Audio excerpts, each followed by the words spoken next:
दूसरी हमारी इंद्रिय है, कौन सी इंद्रिय है?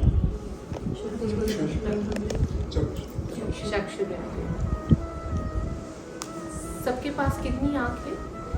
तो इतना धीरे क्यों बोल रहे हो? कितनी आंख है सबके पास? अच्छे से सोच लीजिए, फिर ऐसा नहीं हो कि मेरे कहने के बाद अपना आंसर बदल रहे आप।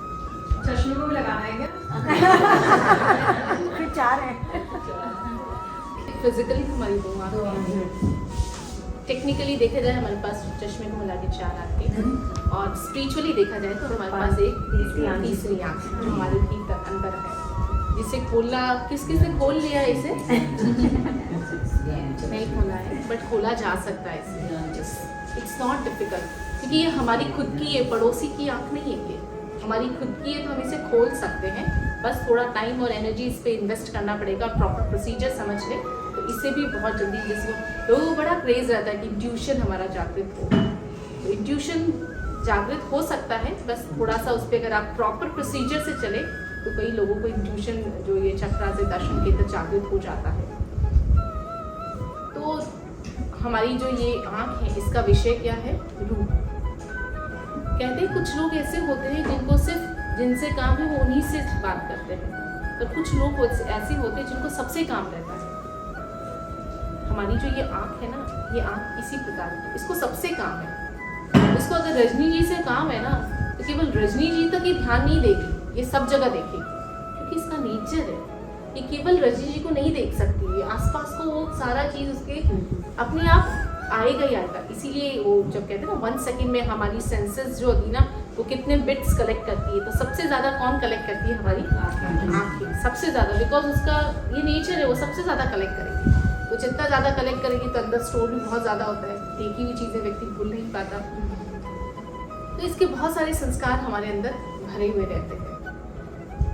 और इसका काम है रूप को देखना, जहाँ पे रूप है उसे देखा जाता है।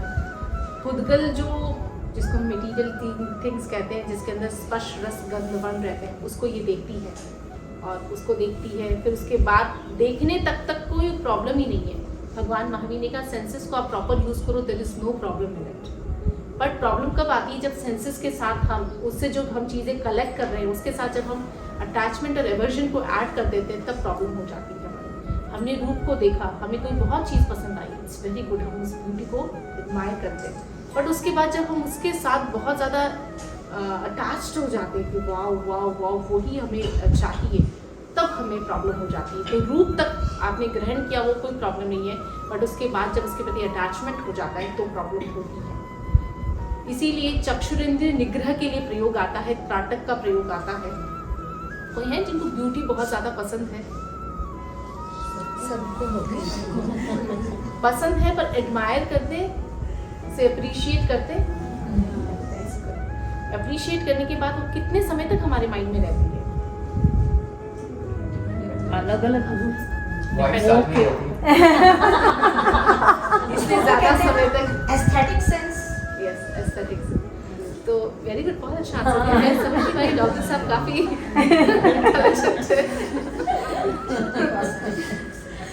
तो ये है, तो चक्षुरेंद्रिय निग्रह के लिए हमारे ये प्रयोग आता है, त्राटक का प्रयोग। रूप को एडमायर करना बहुत अच्छी चीज़ है, बट उसके साथ जब इसका एक स्टेप जब हम अहेड चले जाते हैं, हमें नहीं पता चलता, और हम एवरी डे रूप के साथ विकार में हम एंटैंगल होते ही होते हैं, और वो हमारे आगे जाके बैगेज क्रिएट करता है, जिसमें हम त्राटक का प्रयोग बताते हैं।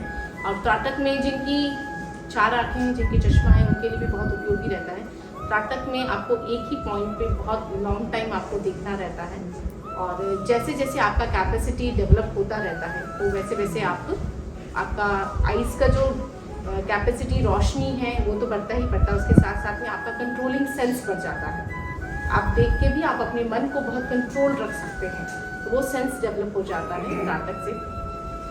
उसके बाद जैसे जैसे हमारी इंद्रियां हैं, घ्राणेंद्रिय है, रसनेंद्रिय है, स्पर्शेंद्रिय है, तो ये सारी इंद्रियों के अपने अपने विकार हैं, पर इन सब का निग्रह का एक एक प्रोसेस बताया गया है। श्रोतेंद्रिय के लिए ये प्रोसेस बताया गया है, चक्षुरेंद्र के त्राटक का प्रयोग बताया गया है। घ्राणेंद्रिय स्मेल के प्रति बहुत अच्छी स्मेल आती है, हमको लगता है वाह आज क्या खाना बना है। और खाना अगर अच्छा नहीं बने तो फिर कई बार रिएक्शंस भी हो जाते हैं, तो उसके लिए प्रयोग आता है प्राण केंद्र। ये प्राण केंद्र है, यहाँ पर ध्यान करने का प्रयोग आता है।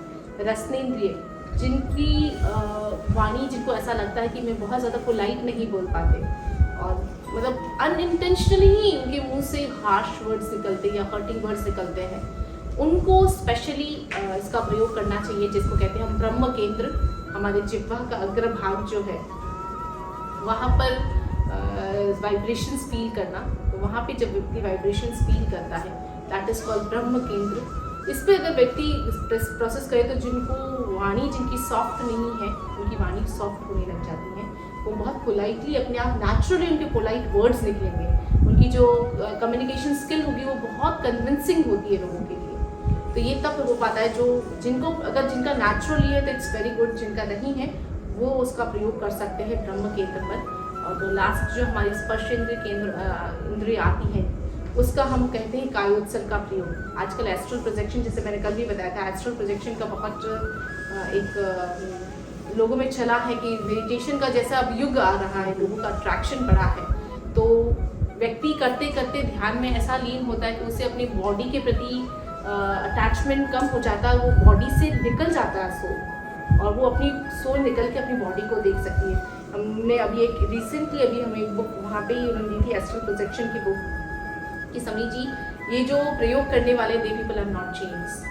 और वो जो कायोत्सर्ग जो भगवान महावीर का, जैसे कल भी मैंने ये बात बताई थी कि भगवान महावीर के समय जो ध्यान की प्रचलन था वो कायोत्सर्ग का प्रयोग किया जाता था। कायोत्सर्ग मतलब आपका जो ये बॉडी है, बॉडी को रिलैक्स करना है, रिलैक्स करते करते पूरा बॉडी इतना लाइट हो जाएगा कि आपको लगेगा ही नहीं कि ये बॉडी एग्जिस्ट कर रही है, और आपकी सोल उससे बाहर निकल के वो आराम से आपकी बॉडी को देख पा रही है। हालांकि अभी हम सिर्फ मानने के लिए मान लेते हैं कि भाई हाँ आत्मा अलग शरीर अलग है, बट हमने कभी उसे फील नहीं किया। वो फील अगर कोई करना चाहे तो कायोत्सर्ग का ये प्रयोग है, इट्स अ वंडरफुल प्रयोग, जिसमें आपको इसका रिकॉर्डेड वर्जन भी कल जो मैंने आप बताई थी उसमें अवेलेबल है प्रेक्षा मेडिटेशन ऐप के अंदर। तो किसी को अगर ये जानना है, ये फील करना है कि how my soul is different for my body, मैं कैसे देख सकती हूँ, तो आप उस प्रयोग से आप कर सकते हैं। और उसका जैसे जैसे कायोत्सर्ग की कैपेसिटी व्यक्ति के अंदर बढ़ती जाती है, उसका अटैचमेंट इतना कम हो जाता है और वो एक कहते हैं एक एक्स्ट्राऑर्डिनरी वर्ल्ड में जीने लगता है। उसका जो सेंसेशन होगा, उसका जो थॉट लेवल होगा वो एकदम अलग होगा, एक नॉर्मल पर्सन से कंपैरिजन उनका बहुत अलग होगा। अच्छा, उनके अंदर फिर एक्स्ट्रा सेंसरी परसेप्शन डेवलप हो जाता है उनके अंदर, जिसको हम सिक्स सेंस कहते हैं। अभी हम लोग कुछ like some years before there was one camp in Ladnun, तो वहाँ पर एक लड़की नियर टू लाडनू एक जगह थी, वहाँ से वो आई थी कैंप में। उन्होंने कभी मेडिटेशन सुना नहीं था कि मेडिटेशन क्या होता है, कैसे किया जाता है, और उनका बड़ा एक क्रेज़ था कि मुझे जानना है कि मेडिटेशन क्या है, और वो करने आई वहाँ पर। तो सेशन स्टार्ट हुआ और उनको कायोत्सर्ग कराया गया। तो कायोत्सर्ग तो 45 मिनट्स का 50 मिनट्स का सेशन था, पूरा हो गया, सब लोग अपने नॉर्मल पोजीशन में आ गए, वो नहीं आ पाए। तो कुछ टाइम बीता तो समी जी जो उनको करवा रहे थे तो उन्होंने इंस्ट्रक्ट किया कि इनको कोई छेड़े नहीं, ये अपने आप अपना टाइम पूरा होगा तब आ जाएगी। तो ऑलमोस्ट 2.5 आवर्स के बाद वो जब कॉन्शियसनेस में आई तब उनको पूछा कि क्या हुआ, आज सबका फिनिश हो गया, आपका फिनिश कैसे हुआ। कि समी जी मैं आना ही नहीं चाह रही थी वापस। तो बोले क्या, आपने क्या फील किया?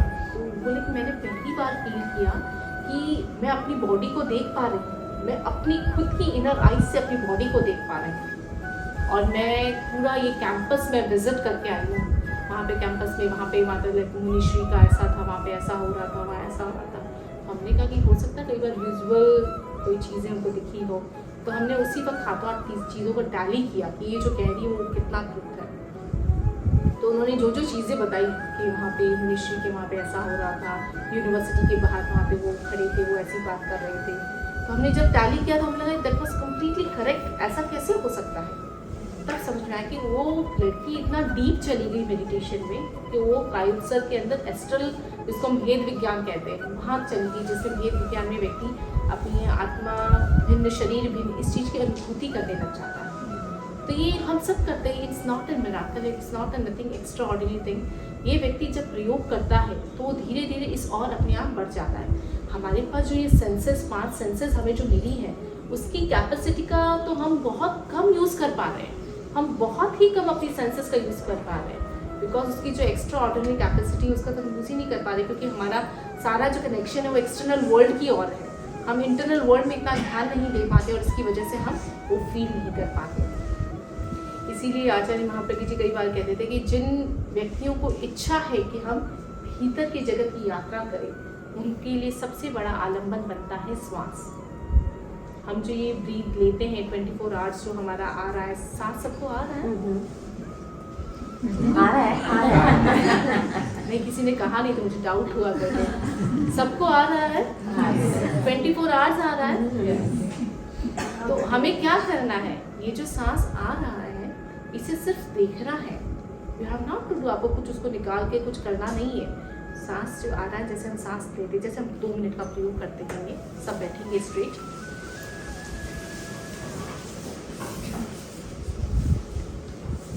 ठीक है, मैं जब 1 कहूँ तब आपको सांस लेना है, 2 कहूँ तब श्वास छोड़ना है।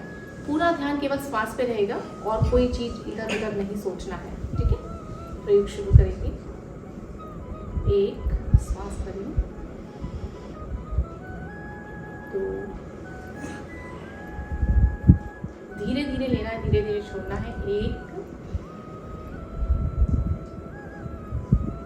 2,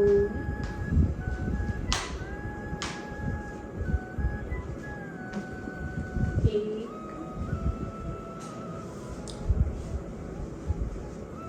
2,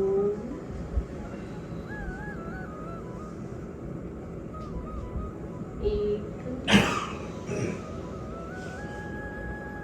2। अब सब अपनी अपनी सुविधा के अनुसार सांस को लेना है, छोड़ना है, without any numbers, without any counting, पर धीरे धीरे लेना है, धीरे धीरे छोड़ना है। आंखें बंद रहेंगी।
पूरा ध्यान केवल श्वास पे रखें।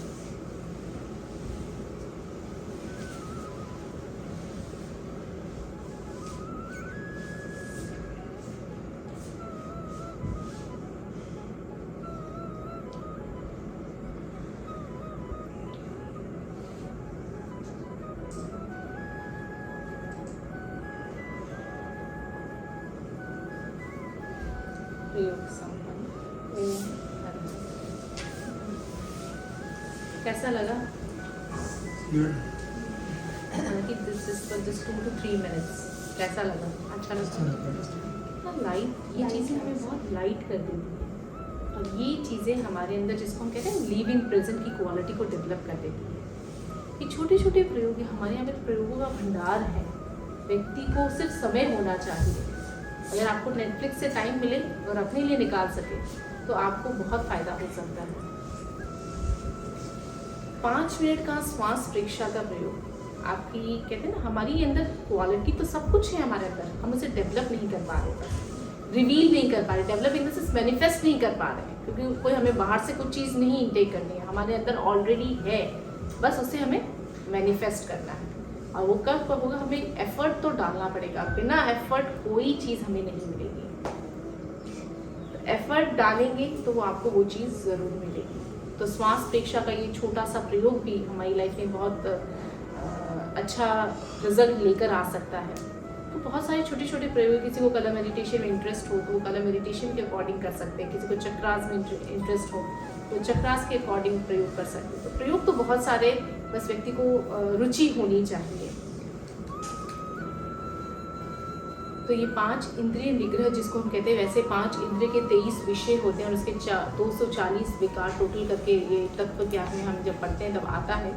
तो इन शॉर्ट हम अगर वहाँ तक इतना डीप ना जा सके तो इन शॉर्ट हमारा एक ही मकसद होना चाहिए कि हम जो भी सेंसेस से बाहर विषय को, सब्जेक्ट को कलेक्ट करें, उसके साथ हम कितना ईजी गोइंग रहें, हम बहुत ज़्यादा अटैचमेंट में ना जाए, बहुत ज़्यादा द्वेष भाव में ना जाए। सिंपल, किसी ने अच्छा कहा ओके, किसी ने बुरा कहा तो भी ओके, किसी ने आपके लिए अच्छा खाना बनाया ओके, किसी ने बुरा खाना बनाया ओके। हर चीज़ में अगर हम जितना नॉर्मल रह के जिएंगे उतना हम ज़्यादा खुश रह सकते हैं। तो ये सिंपल सी चीज़ें हैं जिसे हमें करना है। और हम बात कर रहे हैं मैत्री दिवस की, मैत्री पर्व की। तो क्षमा का जब मैंने बताया आपको कि एवरी रिलीजन में ये कॉन्सेप्ट है, पर जैनिज्म में यूनिक कॉन्सेप्ट है। और उसके साथ साथ में जो हमारा फॉरगिवनेस का प्रेयर कौन सा है आपको पता है ना? खामे सर्वे जीवे सर्वे जीव खमन्तु मे मिति मे सर्वभूतेषु वैरं मज्जनके। ये प्रेयर सबको याद है और इसका मीनिंग भी सबको पता है। मीनिंग क्या है इसका? मैं सबको क्षमा करता हूं। खामेनी सर्वे जीवे, सभी जीवा को, सबसे पहले तो मैं सभी जीवों को क्षमा कर रही हूँ, सभी जीव मुझे क्षमा करें। मिट्टी में सब हुए, तो सभी जीवों के प्रति मेरे मन में मैत्री है। वैरम मज्जनके, वैर का भाव नहीं। ये प्रेयर जब हम करते हैं तो जितनी फीलिंग के साथ हम करेंगे उतना ज़्यादा हम इसका रस, इसका जो आनंद है वो हम फील कर पाएंगे। तो ये प्रेयर एवरीडे हम बोलते ही होंगे। तो जस्ट हाँ, मैं अपने पास कितना टाइम है? लोगों को कितनी लगे पता नहीं। चलो ठीक है, हम 5 मिनट्स वाइंड अप करते भी। समी जी का भी एक छोटा सा हमें गीत भी रखना है। तो बस मेरा इतना, जो हमने रिसर्च किया था, मेरा रिसर्च था कि forgiveness it's a very important quality. कई लोग भूल जाते हैं कि फॉरगिवनेस, रियल फॉरगिवनेस किसको कहते हैं। तो real forgiveness, there is a difference between forgetting and forgiving. Forget करना इट्स नॉट अ फॉरगिविंग, दिल से वो चीज़ आपके निकल जाए, दैट इज कॉल्ड फॉरगिविंग।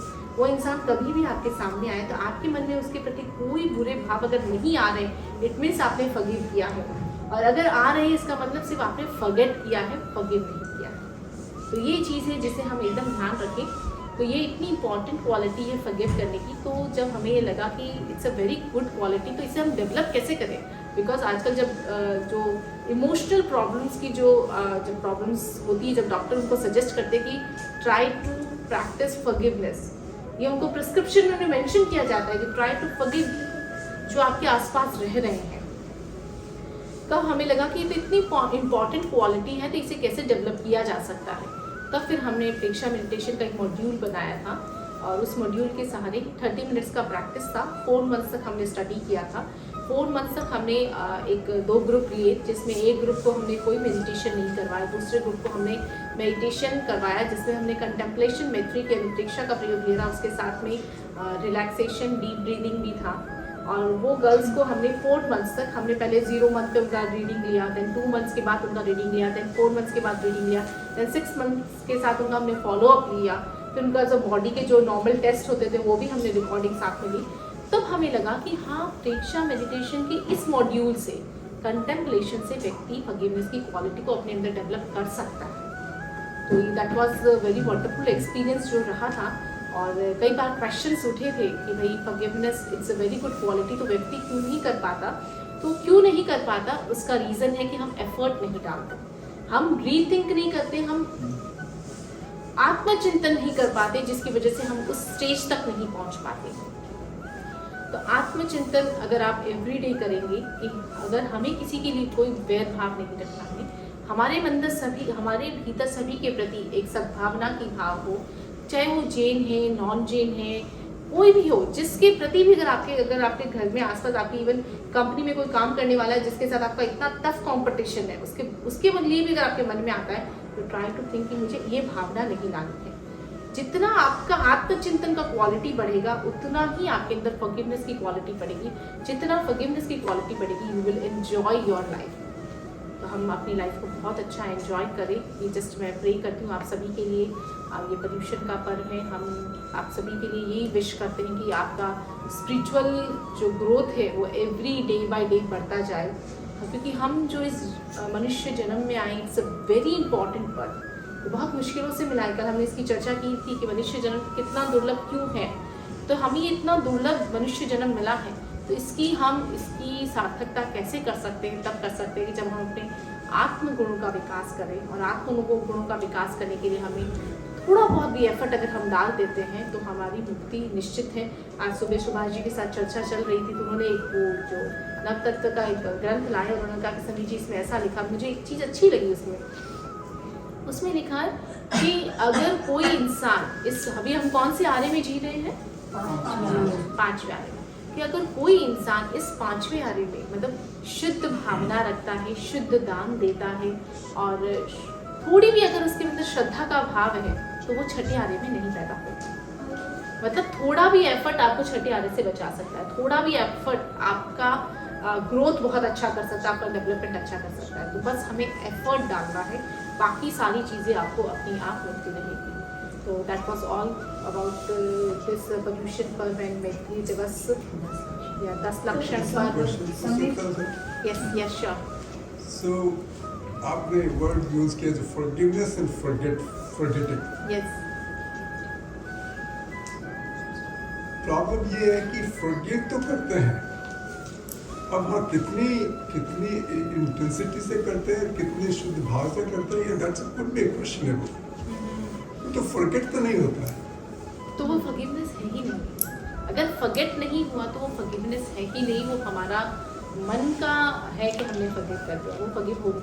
आपने अगर भगवान महावीर की स्टोरी किसी ने पढ़ी है तो भगवान महावीर जब साधना कर रहे थे तो उनके पैरों पर चंड कौशिक ने डंक मार दिया। जब डंक मारा तो भगवान ने क्या कहा कि चंड कौशिक बुझ बुझ। उनको मन में आया कि देखो चंड कौशिक मुझे निमित्त बना के अपने कर्म बंद कर रहा है। उनके मन में इतनी करुणा की भावना, इतनी करुणा की भावना, उसे कहते हैं क्षमा। एक्चुअली क्षमा के 3 आते हैं, इसके स्टेजेस आते हैं, 3 टाइप्स आते हैं। एक आता है कंडीशनल फॉरगिवनेस, एक है अनकंडीशनल फॉरगिवनेस। कंडीशनल फॉरगिवनेस के अंदर आता है कि भाई सामने वाला सॉरी बोलेगा तब हम फॉरगिव करेंगे, नहीं तो हम नहीं करेंगे। अच्छा सॉरी बोल दिया तो हम भूल जाते हैं और हम उसे फॉरगिव भी कर लेते हैं। तो कोई कुछ उसे एक्सेप्ट करेगा तो हम बोलेंगे समी जी अगर ऐसे ही माफ कर देंगे उसको पता ही नहीं चलेगा। हम किसी और को दिखाने के लिए थोड़ी क्षमा करना है, हमें अपने लिए करना है। फॉरगिवनेस किसी और के लिए, हमारे खुद के लिए है। तो एक है फर्स्ट है कंडीशनल फॉरगिवनेस, सेकंड है अनकंडीशनल फॉरगिवनेस। सामने वाला सॉरी बोले ना बोले, कुछ भी ना करे, हमें उसके लिए कोई बुरा भाव नहीं, that is called unconditional forgiveness. और एक आता है सुप्रीम फॉरगिवनेस, जिसमें आपको ये सोचना भी नहीं पड़ता कि भाई सामने वाला कुछ करे न करे मैं माफ कर रहा हूँ, आपको सोचना ही नहीं, वो इमीडिएट आपके नेचर से वो करुणा ही बाहर आएगी। तो भगवान महावीर का जो इंसिडेंट है वो सुप्रीम फॉरगिवनेस का है। तो उनको ये सोचना नहीं पड़ा कि चंड कौशिक ने किया तो मेरे कोई कर्म का उदय होगा इसलिए ऐसा किया है, मुझे इसको क्षमा करना है, वो सुप्रीम फॉरगिवनेस। हम लोग किस कंडीशन में जी रहे हैं? हम कंडीशनल और अनकंडीशनल इस झूले में झूलते रहते हैं, कभी कंडीशनल फॉरगिवनेस करते हैं, कभी अनकंडीशनल। और वो जब तक सुप्रीम तक नहीं जाती तब तक वो अल्टीमेट फॉरगिवनेस नहीं हो पाती। फिर भी अगर हम अपने आप को डेवलप करें और बार बार सोचते रहें तो एक टाइम आएगा कि हम अपने उस नेचर को रिवील कर सकते हैं। और अगर हम फॉरगिव नहीं कर पा रहे हैं अगर, तो डेफिनेटली वो फॉरगिवनेस नहीं है, ये क्लियर रही हमें।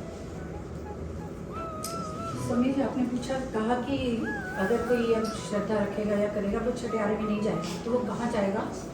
अगर आप उस बारे में, वो देवलोक में जाएगा। देवलोक का समय इतना लंबा है कि छठा आरा तो सिर्फ 21,000 साल है और उनका पल्योपम का समय, तो देवगति में जाएगा तो वो वहाँ जाएगा नहीं। छठे आरे में टाइम ही चला थोड़ा जाएगा। बहुत करके भी देवलोक जा सकते हैं।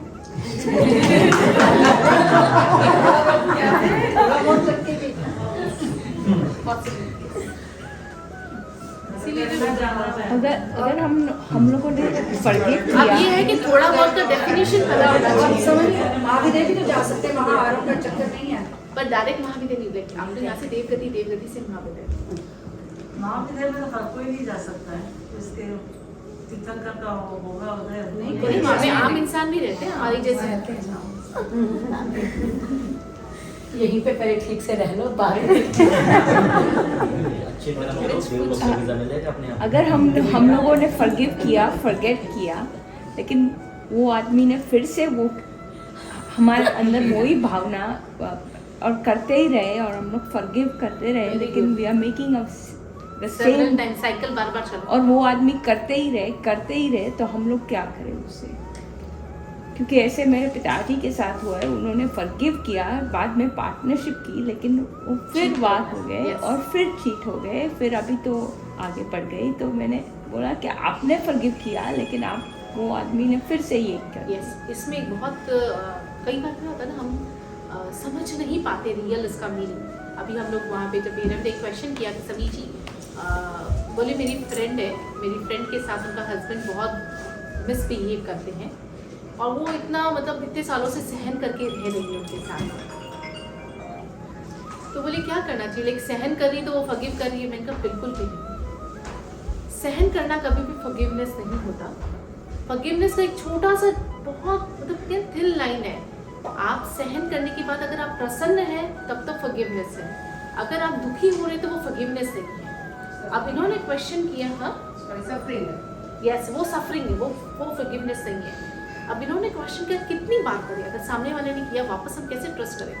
तो यहाँ पे एक बात है कि अगर आपको यहाँ पे राइट एक्शन लेने के लिए कभी मना नहीं किया गया, जैसे फॉर एग्जाम्पल वो उनका हस्बैंड उनके साथ इतना इल बिहेव कर रहे हैं, तो अब उसको क्या करना चाहिए, वो उसको राइट एक्शन लेना है। If you are feeling that this is a not right person with whom you can leave it.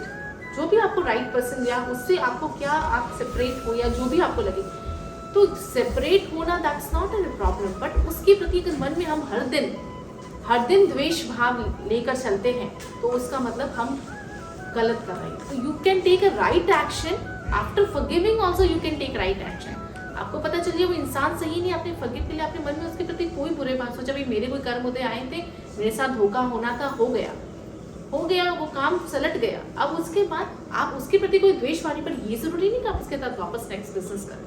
फिर भी ट्रस्ट किया अगर पापा ने और फिर भी उनके साथ किया, देन ऑल्सो अगर देखिए हमारे साथ अगर कुछ भी अच्छा हो रहा है तो भी हमारे कोई अच्छे कर्मों की वजह से, अगर हमारे साथ कोई बुरा हो रहा है तो भी कोई ना कोई हमने ही ऐसा कुछ बांधा है जिसकी वजह से हो रहा है। तो योग लिखा होगा इसलिए हो गया। इसका एक बहुत अच्छा एग्जाम्पल मैं इसको फिनिश करना चाहूँगी एग्जाम्पल के साथ में, ये एकदम क्लियर रहे। एक वैसे तो जुडाइज्म में जब पूछा जाता है कि पीटर पूछते हैं कि मुझे कितनी बार फॉरगिव करना चाहिए, 1 बार करूँ, 2 बार करूँ, 3 बार करूँ, तो उनका 7 टाइम्स मैं फॉरगिव कर चुका हूँ, मुझे कितनी बार करना चाहिए, तो उसमें कहा कि 77 times you have to forgive. That is just a number के 77, मतलब जितनी बार अगर आपके साथ हो आपको करना है।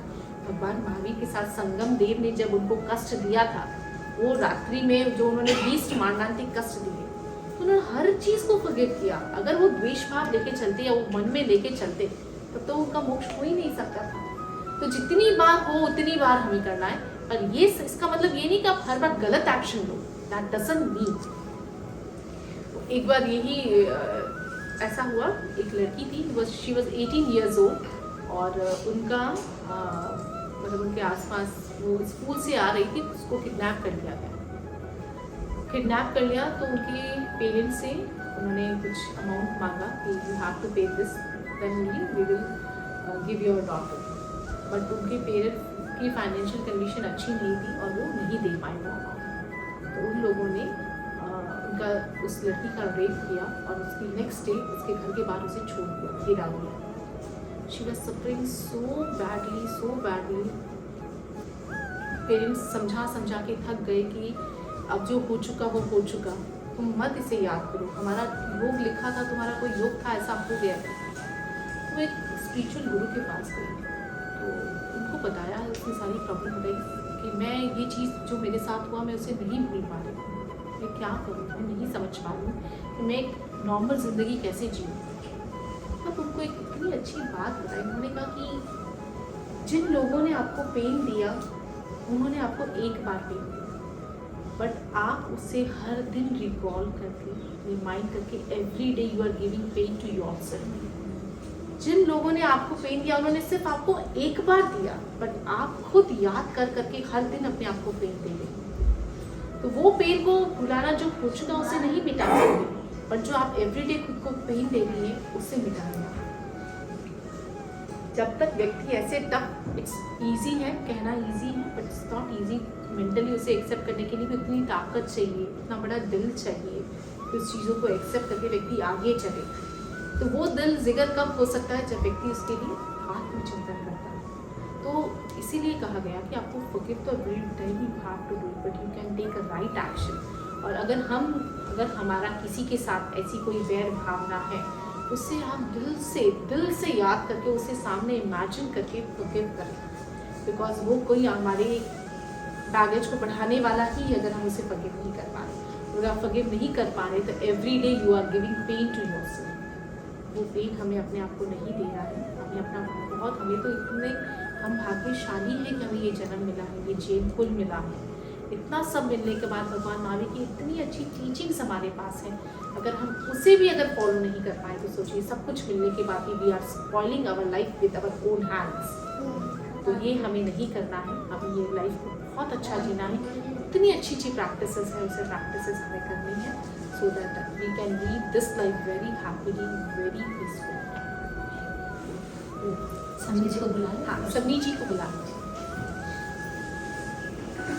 और किसी का कोई क्वेश्चन हो तब तक हम एक क्वेश्चन ले सकते हैं।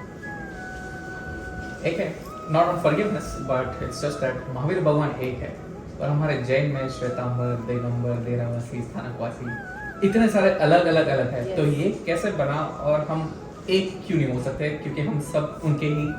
यस, वेरी गुड इसके लिए क्वेश्चन। मैं एक दो लाइनें मेरे मन में भी बिल्कुल तो तुम्हारे मन में है। तो मैं आज ये सोच रही थी कि सुबह आज हमको 10 लक्षण पूजा करने का भी मौका मिला, बहुत अच्छा लगा। इतने भाव से फुल वॉल्यूम पे हम पहुँचे, चल रहा था। तो फिर मेरे दिल में जो राहुल के मन में आया कुछ क्वेश्चन कि हमारे माथे पे क्या लिखा है, मतलब ये हमारा भाग्य है कि यहाँ दिगंबर लिखा है या श्वेतांबर लिखा है, वो हमारा भाग्य था, हमने कहाँ जन्म लिया। लेकिन वो हमारा सौभाग्य है कि आज भगवान महावीर की वाणी को हम अपने दिल में जिंदा रखते हैं और फिर उसी भगवान महावीर की वाणी से आज हम आपसे जुड़े हैं।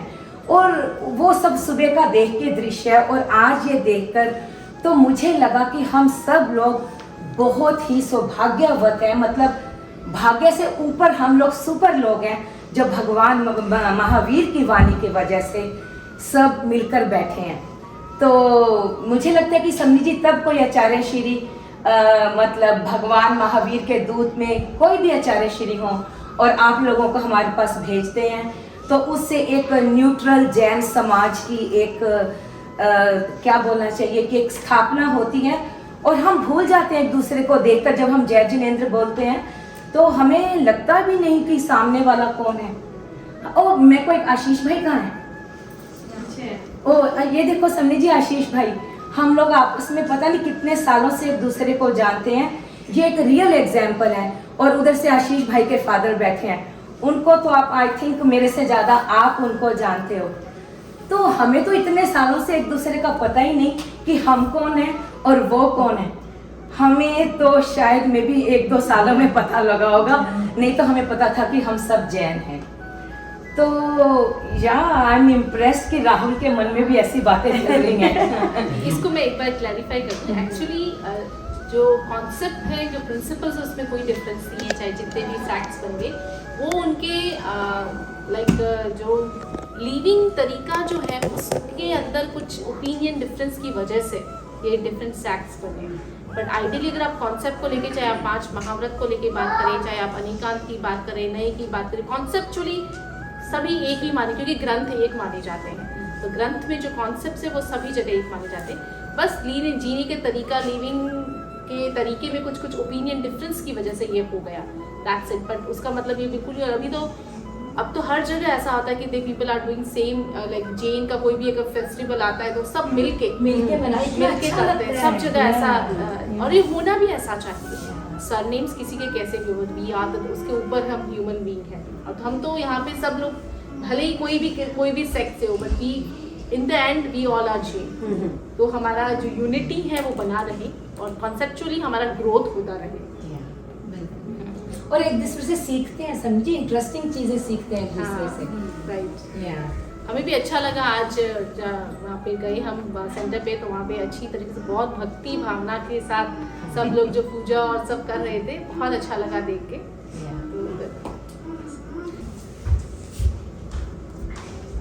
आराध्य देव की श्री चरणों में शत वंदन। मेरे जीवन नैया के कर्णधार परम पूज्य गुरुदेव के श्री चरणों में शत वंदन। वंदनीय नियोजिता जी, हम सब एक दूसरे से तो बहुत बातें करते हैं, लेकिन जो सब सचमुच जो हमारा अपना है और सचमुच शायद वो हम ही हैं, उससे हम क्या बात कर सकते हैं, और ये भी सोचने का विषय है कि हम कितनी बात उससे करते हैं, वो है हमारा सोल। ठीक है, तो आज मैं गीतिका के माध्यम से बताना चाहूँगी कि हम हमारी आत्मा से क्या बात कर सकते हैं। ए मेरी आत्म तू सुन, कर्मों के मत जाल बन, खुद में तू रम ले,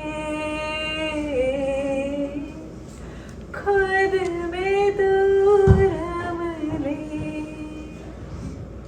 ए मेरी आत्म तू सुन, कर्मों के मत जाल बन, खुद में तू रम ले।